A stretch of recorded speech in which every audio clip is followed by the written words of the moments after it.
God touches me, and I touch his people.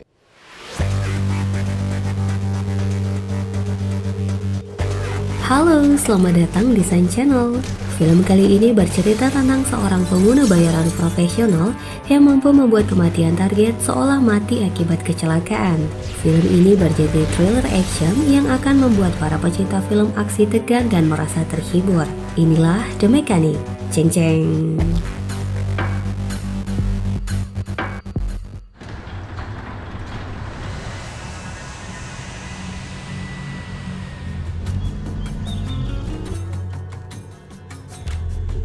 Diawali dengan seorang bos kartel narkoba yang baru saja kembali dari perjalanan. Meski rumah mewahnya memiliki keamanan yang cukup tinggi, seorang pembunuh bayaran mampu melancarkan misinya dengan sangat sempurna. Yang mana ketika si bos sedang berenang, tiba-tiba dia diserang di dalam air.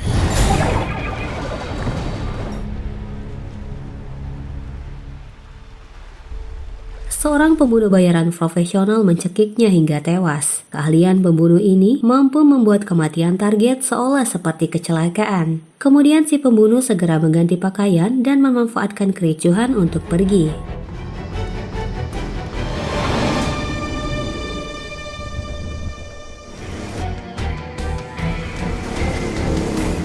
Sesampainya di rumah, dia memusnahkan berkas target yang sudah selesai. Dialah Arthur Bishop, sang pembunuh bayaran sempurna yang mampu membunuh target meski dengan keamanan tinggi. Strategi dan kematangan rencana yang dipersiapkan dalam setiap aksinya membuat target tewas seolah dibunuh oleh orang lain dan terkadang seolah kecelakaan. Bishop dibayar oleh sekelompok pengusaha untuk membunuh siapa saja yang mereka mau.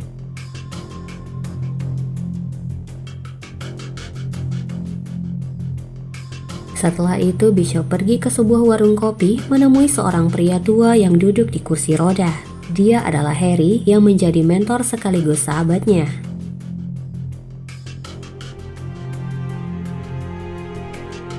Kemudian Bishop pulang setelah menerima bayaran. Singkat cerita, malam pun tiba. Bishop pergi ke sebuah bar untuk bersantai.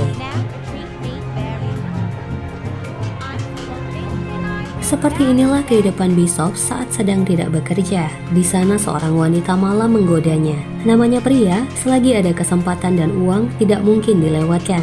Begitulah kejadian malam itu.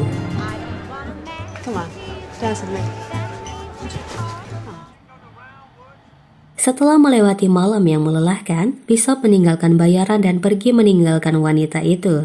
Di rumah, Bishop dikagetkan saat menerima misi selanjutnya, yang mana dia ditugaskan untuk membunuh Harry, sahabatnya sendiri. Merasa ada yang salah, dia pun segera menghubungi organisasi yang memberi tugas itu. Bishop meminta untuk bertemu langsung dengan atasan mereka yang bernama Sanderson. Sanderson mengatakan kalau Harry yang bekerja di tempatnya telah membocorkan salah satu misi di Afrika Selatan. Hal ini mengakibatkan 5 agen pembunuh bayaran mereka terbunuh, termasuk Sebastian yang merupakan salah satu agen terbaik. Bukti diperkuat setelah mengetahui adanya transfer uang ke rekening Harry. Sanderson meminta Bishop menyelesaikan misi ini dalam 48 jam. Jika tidak, Sanderson akan menyuruh agen lain.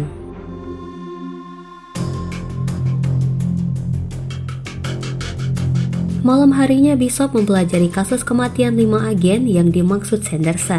Kemudian Bishop menghubungi Harry yang sedang bekerja dan memberitahu kalau Sanderson ingin membunuhnya. Harry pun segera bergegas pergi dari sana.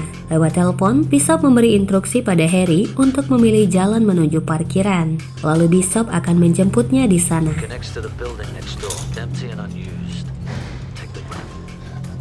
Namun apa yang terjadi? Inilah yang terjadi. Bishop membunuh Harry di parkiran. Dia telah menyiapkan rencana agar kematian Harry seolah dilakukan oleh orang lain. Di pemakaman, Bishop melihat anak Harry mendatangi makam ayahnya. Dia seorang berandalan bernama Steve. Steve yang mengenali Bishop meminta untuk mengantarnya pulang ke rumah Harry yang sebentar lagi akan disita oleh bank. Di rumah, Steve merasa sedih atas kematian ayahnya. Dia menanyakan orang macam apa yang tega membunuh lelaki tua di kursi roda. Bishop pun terdiam dan pergi dari sana.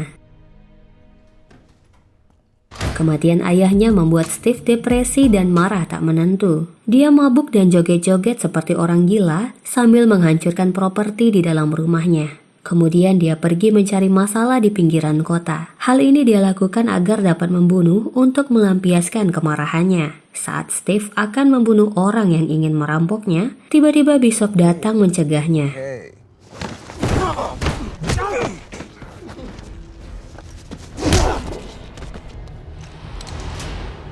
Hey, bad move. Stupid to kill someone when you have a motive. Keesokan harinya, Steve menemui Bishop yang hendak pulang dari warung. Dia meminta pekerjaan pada Bishop dengan alasan Bishop berutang budi pada ayahnya. Steve juga ingin bekerja seperti apapun yang dikerjakan Bishop. Karena merasa bersalah telah membunuh ayahnya, akhirnya Bishop mengajaknya ikut. Steve disuruh mendatangi warung kopi sambil membawa anak anjing setiap pagi selama 3 minggu. Di hari lain, Bishop juga melatih kemampuan Steve dalam menembak. Mempelajari tentang penyebab kematian seseorang dari buku-buku yang diberikan Bishop. Hal ini bertujuan agar Steve mampu membunuh target tanpa terdeteksi.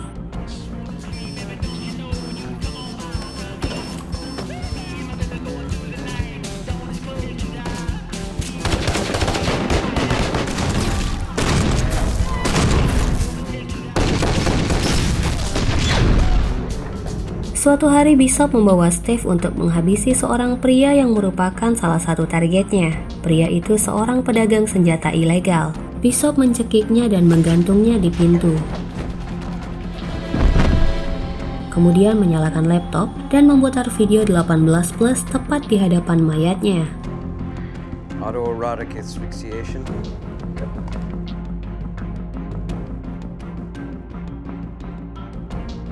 Sesampainya di rumah, Bishop memberi misi yang harus ditangani Steve sendiri. Targetnya adalah seorang agen pembunuh bayaran dari pihak lain. Ternyata Steve yang selama ini disuruh mendatangi warung kopi bertujuan untuk memancing pria itu. Pria besar yang bernama Burke ini memiliki kelainan menyukai sesama jenis. Bishop menyuruhnya mendekati Burke agar bisa membunuhnya dengan racun rakitan. Steve menganggap misi ini terlalu mudah. Saat beraksi, dia justru tidak menaruh racun pada minuman Burke. Steve bahkan menerima tawaran Burke yang mengajak main ke rumahnya. Saat mereka mulai bercumbu, Steve langsung mencekiknya dengan ikat pinggang. Ternyata pria besar itu sangat kuat. Steve dihajar hingga babak belur.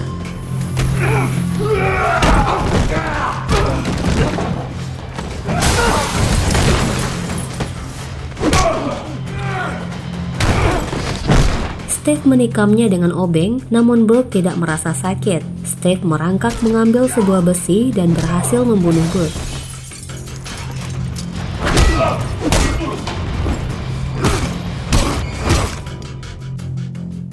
Setelah misi selesai, Bishop mengajaknya ke warung bir. Lalu Bishop pergi menemui langganannya, sementara Steve digoda wanita malam lainnya. Ternyata Steve lebih tertarik pada wanita ini daripada Burke si pria besar. Dan begitu pula lah kejadian malam itu. Keesokan harinya, Bishop menerima bayaran atas misinya dan mendapat misi baru. Di rumah, Bishop dan Steve tengah menyiapkan misi selanjutnya. Kali ini target mereka bernama Andrew, seorang pria yang mengaku sebagai nabi baru.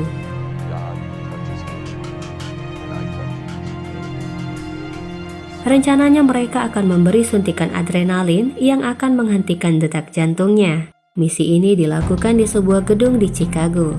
Mereka pun mulai beraksi memanjat gedung untuk memasang kamera pengintai di setiap sisi ruangan. Lalu mereka memantau kebiasaan si nabi palsu dari penginapan. Setelah menentukan waktu yang tepat, mereka kembali beraksi memanjat gedung, masuk melalui ventilasi udara mendekati ruangan Andrew. Mereka pun terkejut setelah mengetahui kalau Andrew ternyata pecandu obat-obatan yang mengandung narkoba, sehingga suntikan adrenalin yang mereka siapkan tidak akan berguna. Saat pengawas keluar menerima telepon, Bishop dan Steve nekat membunuh Andrew. Mereka memasukkan kabel kamera ke dalam mulutnya hingga tewas.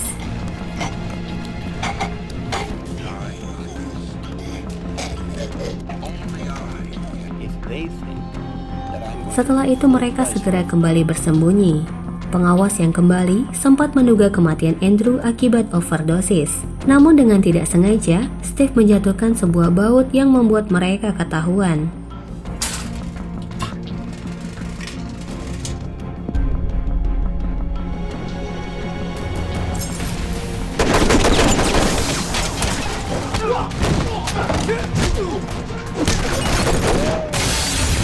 Dengan ketangkasan dan arahan sutradara, mereka melompat menggunakan tali yang membuat film terlihat keren. Akhirnya mereka berhasil lolos dari sana. Namun saat di bandara, Bishop melihat Sebastian yang katanya tewas dalam misi di Afrika Selatan. Kemudian Bishop mengikut dan menanyai tentang misi yang dibocorkan oleh Harry. Ternyata misi itu hanyalah akal-akalan Sanderson yang bertujuan untuk menjebak Harry. Mendengar itu Bishop marah. Akhirnya kedua agen profesional itu pun bertarung.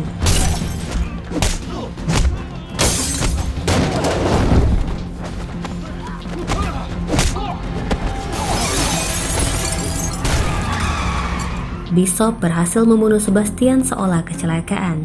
Esok harinya, Bishop mendapati penjaga kapal sudah tewas. Ternyata Sanderson telah mengirim anggotanya untuk memburu Bishop. Namun Bishop berhasil menghabisi mereka. Di perjalanan menuju rumah, Bishop menghubungi Steve yang ternyata sudah disandra. Kemudian Bishop menyuruh Steve menggunakan pistol yang berada di bawah sofa.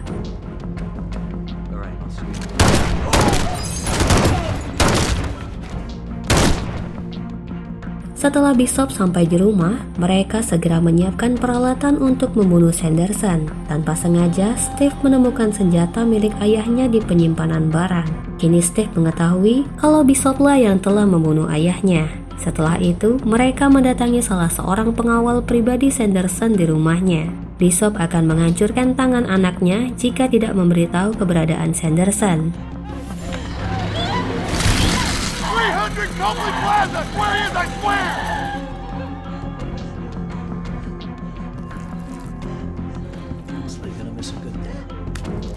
Kini mereka mengetahui lokasi Sanderson yang ternyata berada di kantornya. Bishop meretas saluran telepon sehingga Sanderson mengira kalau Bishop juga berada di lantai yang sama.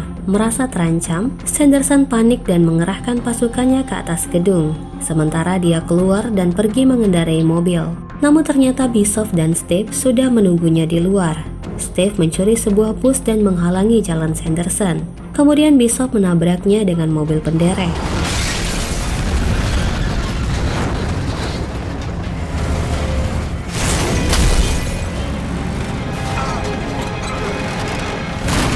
Lalu mereka menghabisi Sanderson yang sudah tidak bisa berbuat apa-apa.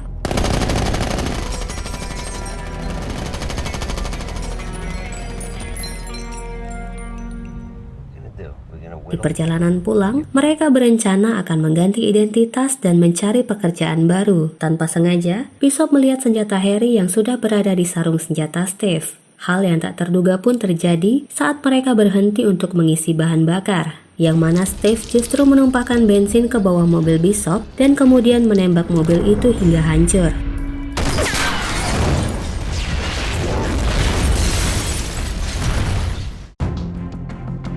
Setelah itu, Steve mendatangi rumah Bishop dan mengambil beberapa peralatan.